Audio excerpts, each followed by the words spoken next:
Hi guys, today I'm looking at repairing my Crank Brothers Click pump. It's stopped working. It used to work and then it stopped working. This video is just going to be about the process I was going through of pulling apart the pump and figuring out how it works. So first thing, I kind of know basically how a pump works. And for those of you that don't know, there is, excuse me, Jesus, come on out. There is an outlet here, there's an outlet here. This allows air to travel outwards into your tire. This gets connected to your tire. And then you've got this shaft here that goes in and out, and that is essentially a compression chamber. Air gets compressed when you push down, gets pushed out this end here, and then it's not allowed to travel back in. So there's an inlet somewhere in here that allows air to travel back in from the outside air. So there's two valves. There's one that stops air from going back up this way, and then there's one that allows air to go into this chamber but not go back out. So we've got to find those two valves and then figure out what's wrong with my other pump, obviously. So first things first, let's try and get this thing a bit apart. I've already pulled this apart before, so I kind of know what I'm doing. But let's get all the main pieces apart and have a quick look. So this is our plunger. This obviously compresses the air. This is used to compress the air. You can hear it kind of coming out when I compress. Then this here you can kind of ignore this for now, but this is a pressure gauge that checks the pressure of your tire. Kind of doesn't work very well, or it's not that accurate, so I'm going to look at improving that in a later day because I quite like that feature. Just if it was a little bit more accurate. And then, what else do we have? Oh yeah, and this is our cylinder. And first thing I want to check is like, where are the valves? They're not completely obvious. So maybe there's a valve in here that only allows the air to go out one way. One way we can check that is just by blowing in both these ends and seeing if we can only blow one way. So obviously, if I blow in here, air is allowed to flow out that way. So now if I blow back that way, air is allowed to flow back that way. So this is not our valve. So we can ignore that part straight away because that's unlikely to be the problem with my other pump. This washer configuration here immediately looks unusual to me. And probably most people viewing the video will be familiar with how washers are set up, either in your tap or not. But usually you won't have this split in here where the washer can kind of like be half on, half off. And that says to me that this might actually be our valve. So the way this would work is when we push down, the washer is pushed against the outside of the cylinder, and then the compression of the air forces this washer to be pushed against this solid ring here. But then as we're moving backwards, friction forces this washer to go down and creates these little gaps which air can flow through. So that's my first thought as to how this might work. We can improve this. If I plug this hole, it's still very easy to take out the pump. And on the compression side, if I plug this hole, it's actually stopping it. So that is compressing, whereas if I plug up this hole and then pull out, That is not compressing anymore. It's really easy to pull out. So this is one of our valves. Now, where's our second valve? Because it's not there, and it can't be part of this cylinder. I guess it could be, but I don't think it's part of this cylinder. I don't think it's built into this valve.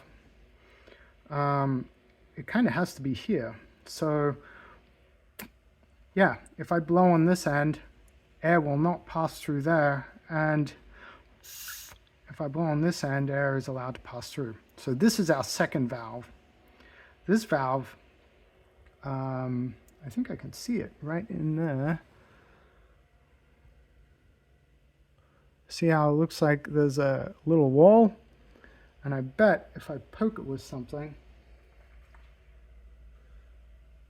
sharp, which I do not have, one moment.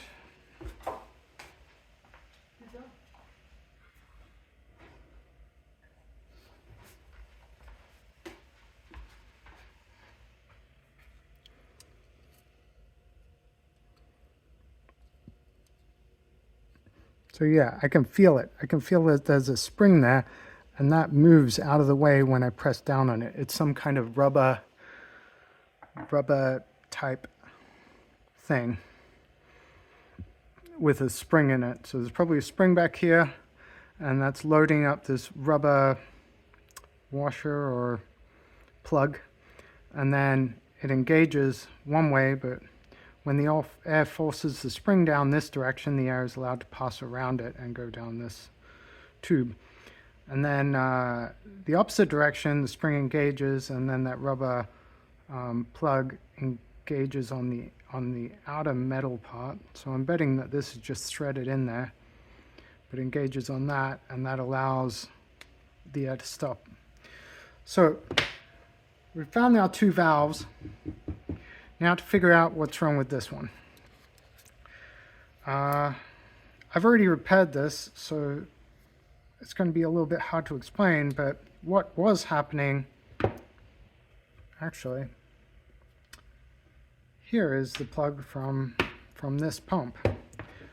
And whilst they both look very similar, this plug's washer is a fraction smaller than this plug. And you can't even tell really, but let's put that one aside. If I put this plug on here, you'll notice that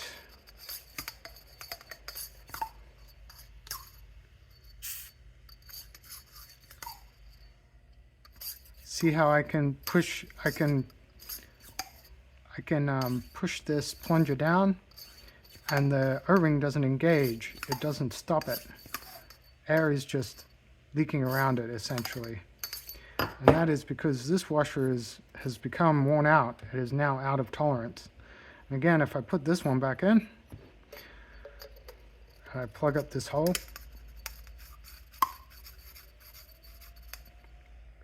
it works. It only goes one way, and then it's very hard to overcome the pressure that's built up, the compression force. So that is what was wrong with this pump. This washer was in here and it was just worn out. So how do you fix that? Well, I'll show you. I'll show you how I fixed it. This washer is a custom sized washer. I couldn't find it. I don't have it. I couldn't find it online. So what I did is I made a new plunger, which uses a standard size washer. And this is a standard size washer from your tap. And this is my custom plunger right there. And obviously this plunger needed to have a valve. So I decided to separate the two responsibilities. Rather than having a washer that also had to do compression and also be a valve, which is what this does, I decided to separate responsibilities. I have a washer here that is only responsible for making a good tight seal with the outer casement here.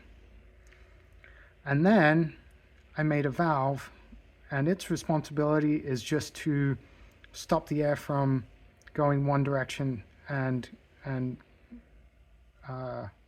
allow the air to go one direction and stop it from going the opposite direction. So the way this works is very simple. There's a hole in the middle of this. It grabs, air comes in through this rod down the center rather than on the outside. It's a slight change. And then this piece of rubber here is kind of held in place with a M3 screw, and the air is pulled in past this piece of rubber, and it's allowed to freely flow that through this direction. But then when it's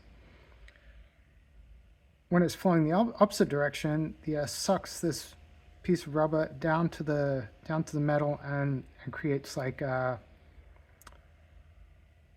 I don't know what you call that, like a seal. Yeah, that's what I'm looking for. And quite frankly, I'm quite happy with it. It works kind of well. I did originally have 2 screws which held this in place. So there's one on the opposite side. And you can still see the screw hole there. There's one on the opposite side. But I found out I don't actually need it. So this seems to work really well, and the additional screw was actually causing more trouble than it was worth. It was causing the rubber to lift up on the edges, and it seemed like no matter where I positioned the holes in the rubber, it would kind of like deform, cause the rubber to deform. So I'm going to show you how this, or I'm going to show you this working now. But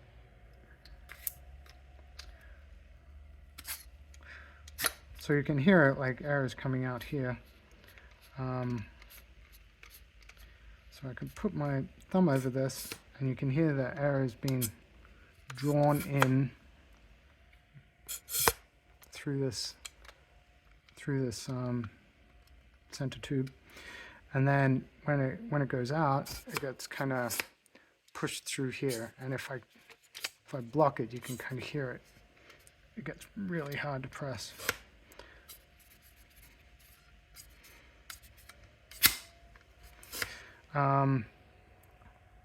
One downside is that if you do this very slowly, you do not overcome the seal. You do not force that seal to mate with the plunger, which means that the air can kind of slowly leak out if you do this really slowly. If I plunge this up, so you can hear it kind of like it doesn't work very well. However, most of the time, while I was pumping up my tire, that didn't seem to be a problem, because most of the time you press really hard to compress it and it just kind of works.